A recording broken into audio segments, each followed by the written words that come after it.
एका देवळात एक सुंदर वाक्य लिहिलेलं होतं, उपवास करून जर देव खुश होत असेल तर या जगात कित्येक दिवस उपाशी असणारा भिकारी हा सर्वात जास्त सुखी राहिला असता. देवाने आपल्या शरीराची रचनाच अशी केली आहे की आपण स्वतःची पाठही थोपटू शकत नाही आणि स्वतःला लाथही मारू शकत नाही. म्हणूनच माणसाच्या जीवनात हितचिंतकाची आणि निंदकाचीही आवश्यकता आहे. आयुष्यात असे लोक जोडा जे वेळ येईल तेव्हा तुमची सावली आणि वेळेला तुमचा आरसा बनतील. कारण आरसा कधी खोटे बोलत नाही आणि सावली कधी साथ सोडत नाही.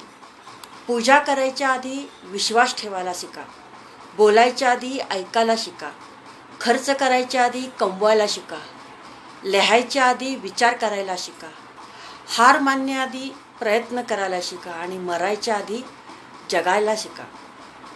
जीवनात एवढ्याही चुका करू नका की पेन्सिलीच्या अगोदर रबर संपून जाईल आणि रबराला एवढाही वापरू नका की जीवनाच्या अगोदर कागद फाटून जाईल. जीवन जगताना संगत ही खूप महत्त्वाची आहे.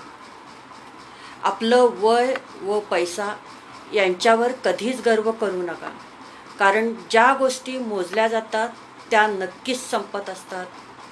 मृत्यूनंतरचं हे कटू सत्य आहे. पत्नी ही दरवाजापर्यंत असते, समाज हा स्मशानापर्यंत असतो आणि पुत्र अग्निदानापर्यंत. फक्त आणि फक्त कर्म मोक्षापर्यंत असते. जिच्या उदरात जन्म होतो ती माता आणि जिच्या उदरात अस्त होतो ती माती.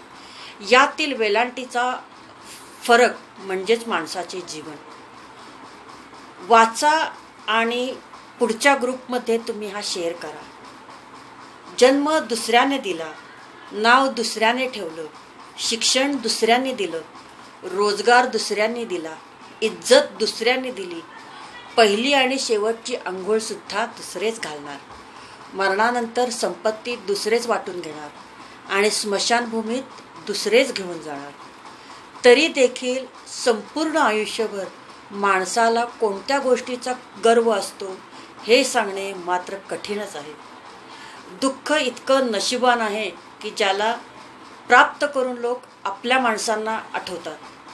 धन इतकं दुर्दैवी आहे की ज्याला मिळवून लोक नेहमी आपल्या माणसांना विसरतात. किती विचित्र आहे ना.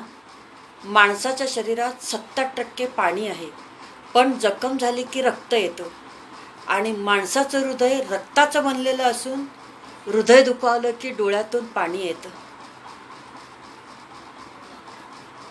खूप चांगला मेसेज आहे. मला जसा आनंद मिळाला तसाच तुम्हाला पण मिळून राहू दे. धन्यवाद.